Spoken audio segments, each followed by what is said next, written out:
Olha, eu quero falar com vocês hoje, nessa quarta-feira, dia 16 de julho. São 4 horas da tarde em Porto Alegre. Tempo fechado, mas a temperatura está mais amena. Mas eu quero falar com vocês hoje sobre esse entreveiro que ocorre nesse momento, aí, desde a semana passada, entre Brasil e Estados Unidos, ou Estados Unidos e Brasil. Vocês, claro, já devem saber aí que na semana passada o presidente Donald Trump impôs uma política de tarifas muito drásticas que incidem diretamente sobre produtos brasileiros exportados para os Estados Unidos, em geral. Ou seja, cada produto brasileiro que for exportado para os Estados Unidos a partir de 1º de agosto vão ter que pagar tarifas lá para os Estados Unidos, impostos, né? De 50% sobre o valor de cada produto exportado ou serviço. É uma tarifa muito alta, né? Mas eu acho que é bom sempre lembrar para vocês que essa política do Donald Trump em relação às suas relações comerciais com outros países, essa nova política que visa o estabelecimento de uma regra mais vantajosa para os Estados Unidos, digamos assim, essa política ela não tem a ver apenas com os interesses do Brasil, mas com dezenas de países. Você sabe que essa história toda começou pela China, mas já atinge aí dezenas de países. O Brasil é um deles. Nessa última lista, no entanto, o índice aplicado sobre os produtos brasileiros, o índice de impostos, de tarifas, de 50%, é o mais alto de toda essa última lista e uma das mais altas de todo o mundo. Bom, claro que o que se imaginava num primeiro plano, assim, eu mesmo imaginei, bom, olha, pô, o Trump deu uma bandeira aí para o governo Lula petista, aí, né? Porque esses governos, quando eles estão assim, passando por uma situação calamitosa como essa do Brasil, do ponto de vista político, né, do governo, eles costumam usar, os ditadores principalmente, um inimigo externo. Então, um inimigo externo para unir o pessoal internamente. Mas, claro que eles tentaram fazer isso aí, até continuam tentando, o governo Lula-petista, né? Os seus aliados do PT, PSOL, esses puxadinhos todos aí do PT. Uma boa parte da mídia também, né? E alguns jornalistas aí têm aquela linguagem, inclusive, de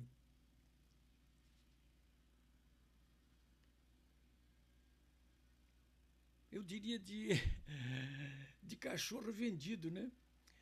Muitos deles aqui, vocês vejam só, esse aqui, o tom aqui dessa jornalista, que é a principal jornalista da área política do jornal Zero Hora, aqui de Porto Alegre, que pertence à RBS, que é o principal grupo de comunicação aqui do Rio Grande do Sul, tipo Rede Globo, assim, eles até retransmitem a Rede Globo.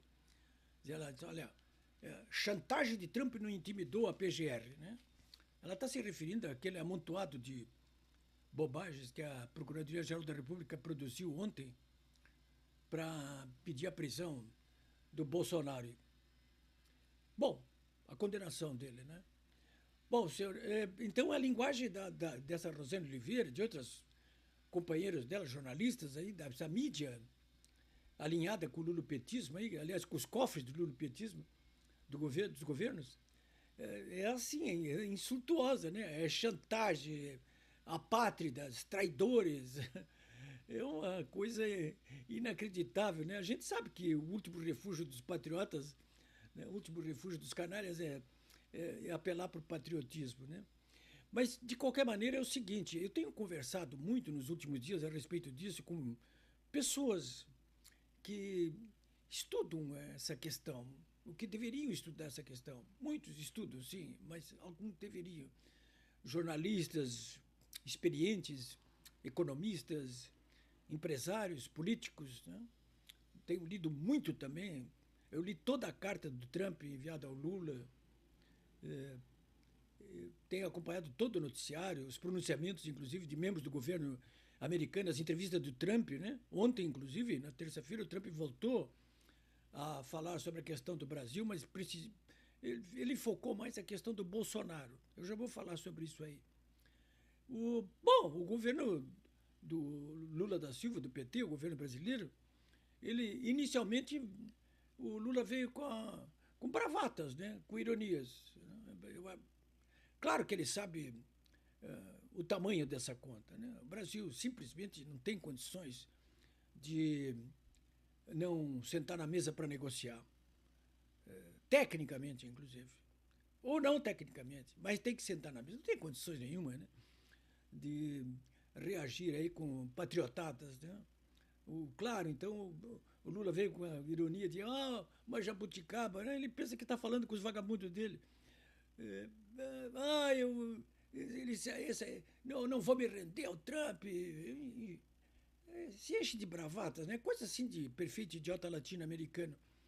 Mas eu estava convencido desde o início que, de alguma forma, o governo, mesmo sendo esse governo lulopetista, né, deveria, em algum momento, tratar de botar a mão na cabeça e chegar à constatação de que até entre os seus aliados ele teria que se render à evidência de que teria que sentar na mesa para negociar.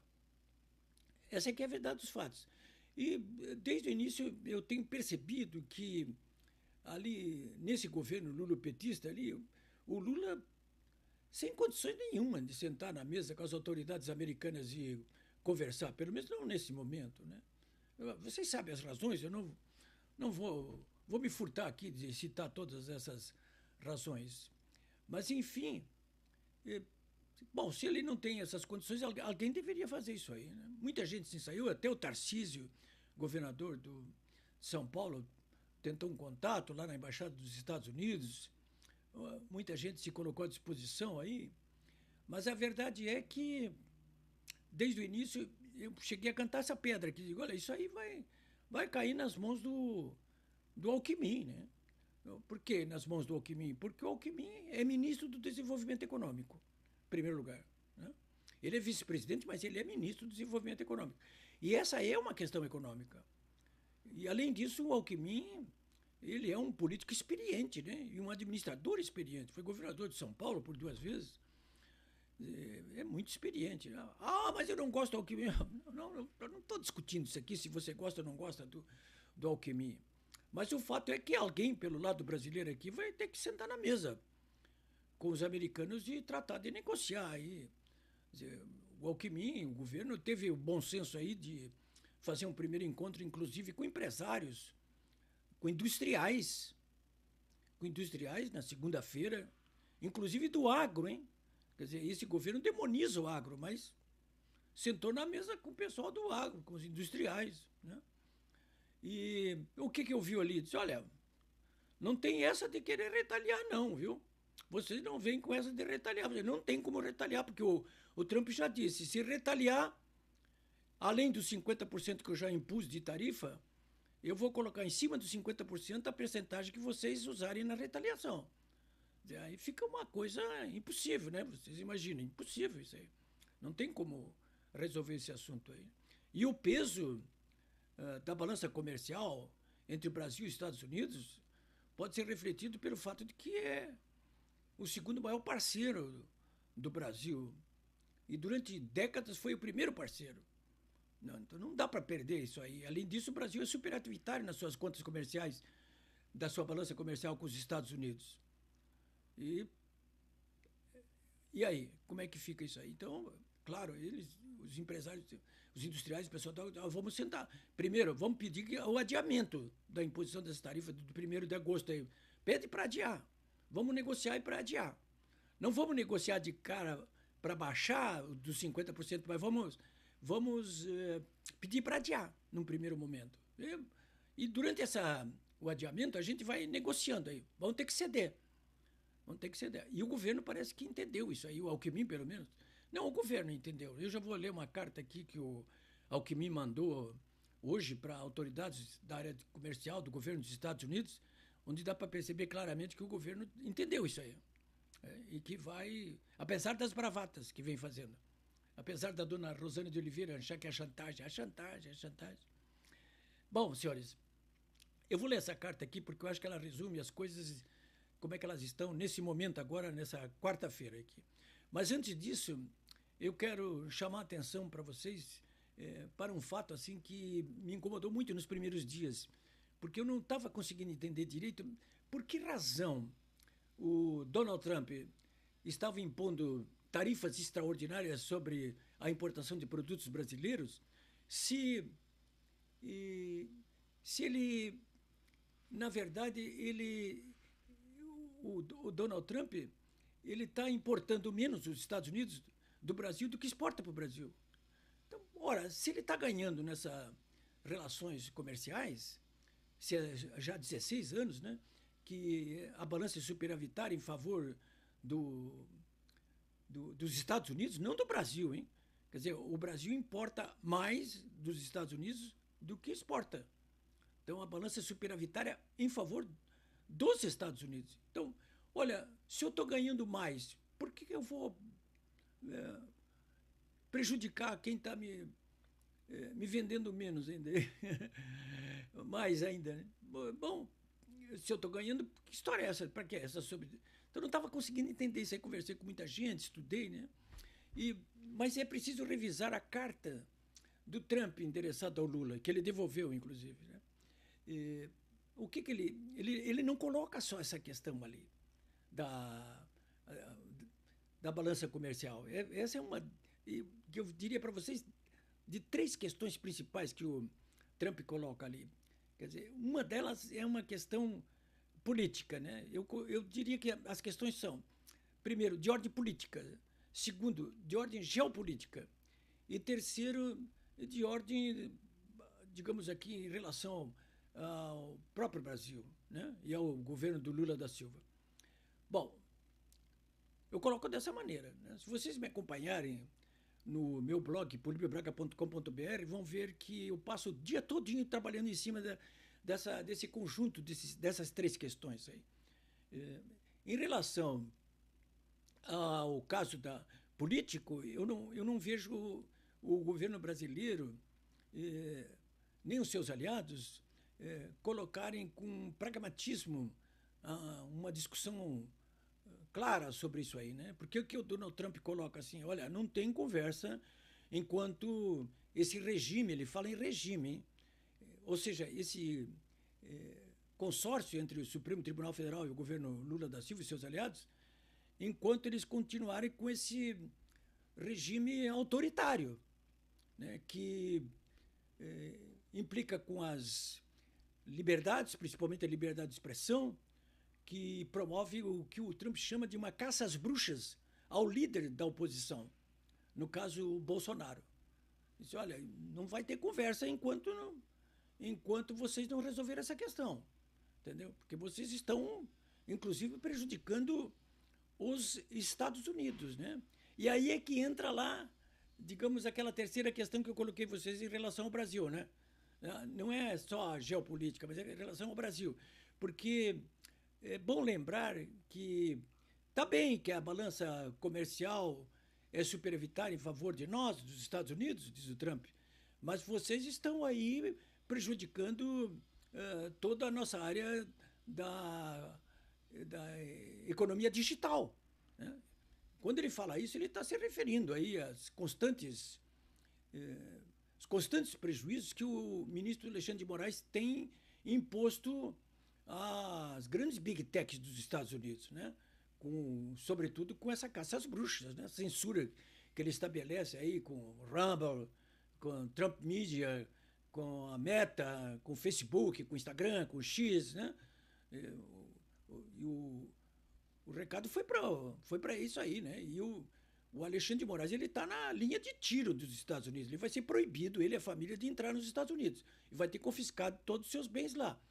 E já há uma investigação comercial em andamento desde ontem no governo dos Estados Unidos aí para pegar o pé do Alexandre de Moraes em relação a isso aí. Fora o processo que está correndo na Flórida contra ele. Então, essa é uma questão que envolve aqui a questão do Brasil. né? Não é só a questão do superávit comercial em favor do Brasil, mas é isso aí também que eu acabei de narrar aqui. Envolve diretamente o desempenho do ministro Alexandre de Moraes e do Supremo Tribunal Federal, né? Então, que ele entra no Supremo Tribunal Federal e o Alexandre de Moraes em duas das três questões que eu coloquei. A primeira na questão política do Bolsonaro e a segunda nessa questão do Brasil aí, né? Podia falar mais sobre isso aí com vocês. Também até o papel, digamos assim, de liderança que o Lula da Silva vem desempenhando aí em nome do Brasil, dentro do BRICS aí, para o estabelecimento, por exemplo, de uma nova moeda substituindo o dólar. E o Trump já disse, olha, uma nova moeda só com uma guerra mundial, né? Bom, analisados esses dois pontos aí que eu coloquei para vocês, eu tenho um terceiro ponto que é de geopolítica. E aí parece que é o ponto que a Rosane Oliveira, por exemplo, não viu, porque ela está acostumada a ver a árvore, ela não vê a floresta, né? Aí sim, no caso da geopolítica, é de você ver a floresta como um todo, né? Porque é evidente que atrás de tudo isso aí, dessas restrições às importações de produtos brasileiros e as roubos aí do Trump em relação ao Brasil, tem também uma questão geopolítica, que é uma tentativa do Trump, bem exitosa até agora, de impor novamente o comando dos Estados Unidos sobre o restante do globo terrestre. Essa é que é a verdade, né? Se antepondo, claro, a esses renegados aí que se alinham à China comunista, à União Soviética, à Rússia, à Coreia do Norte, Cuba, Nicarágua, Venezuela, o Irã, essas ditaduras todas, aí, Iêmen, né? Ao Hamas, aos seus aliados, como é nesse momento o governo brasileiro. Então, quer o Trump, claro, não mandar apenas aqueles morcegos negros dele lá para o Irã, mas também alvejar os seus adversários aí com todo esse arsenal que ele possui em termos de relações econômicas globais, né? Então é isso aí que eu queria falar para vocês aqui. Eu ia ler também essa carta aqui enviada hoje pelo ministro e vice-presidente Alckmin ao secretário de Comércio dos Estados Unidos, Howard Lutnick, né? Então, enxuta que são 5 pontos, né? Eu estou publicando no meu blog, polibiobraga.com.br, a íntegra dessa carta aqui. Mas é bom que leia ali, porque ela estabelece ali as premissas iniciais do governo brasileiro, de modo muito pragmático, né? Em relação a essa guerra comercial com os Estados Unidos. Aí pedindo, olha, pedindo arrego, né? Pedindo arrego. A verdade é essa que é pedindo arrego. Eles não colocam dessa maneira, mas é pedindo arrego. Que é o que tem que fazer mesmo. Vamos sentar na mesa, vamos comerciar, né? Só não se deu conta ainda, ou não quis se dar conta, ou não quer se dar conta, o governo brasileiro, de que além dessa questão comercial, tem a questão política, que envolve o Bolsonaro, e da anistia principalmente, e também geopolítica, né? Mas tudo tem a sua hora, né? Eu acho que, como diziam os engenheiros, passo by passo, né? Passo a passo. Vamos por partes, como diria Jacques, o Estripador.